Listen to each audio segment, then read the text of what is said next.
జీవము కలిగిన దేవుడు, సర్వ సృష్టికర్త అయిన దేవుడు కోరుకునే నిజమైన ఉపవాసము ఏమిటి అంటే, నీ ఆహారము ఆకలి కొనిన వానికి పెట్టడమే దేవుడు కోరుకునే నిజమైన ఉపవాసం. ఆమేన్ చెప్పు.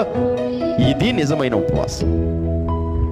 నీ ఆహారము ఆకలి కొనిన వారికి పెట్టడం అది ఉపవాసం. అంతేగాని నీవు కడుపు మార్చుకొని ఒక పూట బియ్యం మిగిలినలే, వండటం ఖర్చు తగ్గిందిలే, గ్యాస్ మిగిలిందిలే, కారం పప్పు ఉప్పు అన్నీ మిగిలినలే, అమ్మయ్య, ఇది కాదు ఉపవాసం దేవుడు కోరుకునేది. నీవు తినవలసినదంతా వండుకొని, చక్కగా మధురమైన వంటలన్నీ వండుకొని, ఆ రోజు నీవు ఉపవాసం ఉండి నీ ఎదుట ఆకలి కొనిన వారికి నీ ఆహారము పెట్టి నీవు కడుపు మార్చుకొని దేవునికి చేసే ప్రార్థన నిజమైన ఉపవాసం. ఆమేన్ చెప్పు. హల్లెలూయా. ఇది దేవుడు కోరుకునే ఉపవాసం. పొయ్యి వెలిగకుండా, అసలు పొయ్యి మీద ఏమీ పెట్టకుండా నీవు కడుపు మార్చుకొని చేసే ఉపవాసం కాదు దేవుడు కోరుకునేది. నీ వీధిలో, నీ ఇంటిలో, నీ ఇంటి ఎదుట నీకు తెలిసిన వారు, నీ శత్రువు ఎవడైనా సరే ఆకలి కొనిన వారికి ఒక ముద్ద అన్నం పెట్టడం దేవుడు కోరుకునే ఉపవాసం. ఆమేన్. నీ ఆహారము ఆకలి కొనిన వారికి పెట్టుటయు, నీ రక్త సంబంధికి ముఖము తప్పింపకుండుటయు. ఏంటట? నీ రక్త సంబంధికి నీ ముఖము తప్పింపబడకుండుట.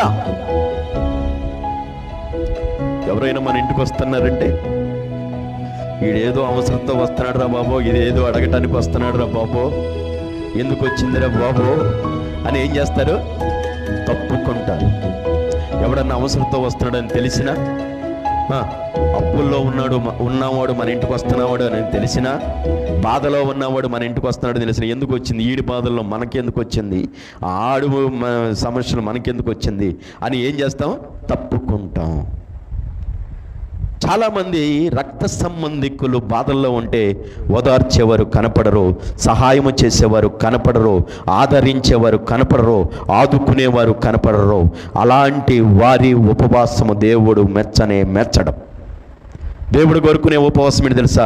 నీ రక్త సంబంధి నీ ఎదుటికి వస్తే నీ ముఖము తప్పుకోకుండా వానిని కనబడి వాన్ని పలకరించి పరామర్శించుటే దేవుడు కోరుకునే నిజమైన ఉపవాసం. ఆమేన్. హల్లెలూయా. దిక్కుమాలిన బీదలను నీ ఇంట చేర్చుకొనుటయు ఆయన కోరుకునే ఉపవాసం. ఎవరినంట?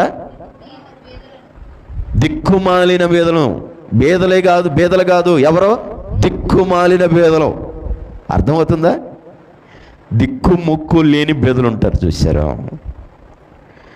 వారికి పట్టెడు అన్నం పెట్టడం, వారిని ఆదరించడం దేవుడు కోరుకునే నిజమైన ఉపవాసం. అది ఉపవాసం. క్రైస్తవులనే పేరు చెప్పుకుంటూ, ప్రార్థన అనే పేరు చెప్పుకుంటూ, ఉపవాసం ఉంటున్నానని పేరు చెప్పుకుంటూ, ఇదిగో నీ ఎదుట, నీ ఇంటిలో, నీ ఇంటి ఎదుట, నీ వీధిలో, నీ గ్రామములో, నీ ప్రక్కన ఉన్న దిక్కుమాలిన వారికి ఏనాడైనా సహాయము చేసావా? ఏనాడైనా అన్నము పెట్టావా? ఏనాడైనా నీ వస్త్రం ఇచ్చావా? అది నిజమైన ఉపవాసం. ఈకపోతే నీవెన్ని దినాలు నీ కడుపు మార్చుకొని ఉపవాసం అన్నది ఉపవాసం కానే కాదు.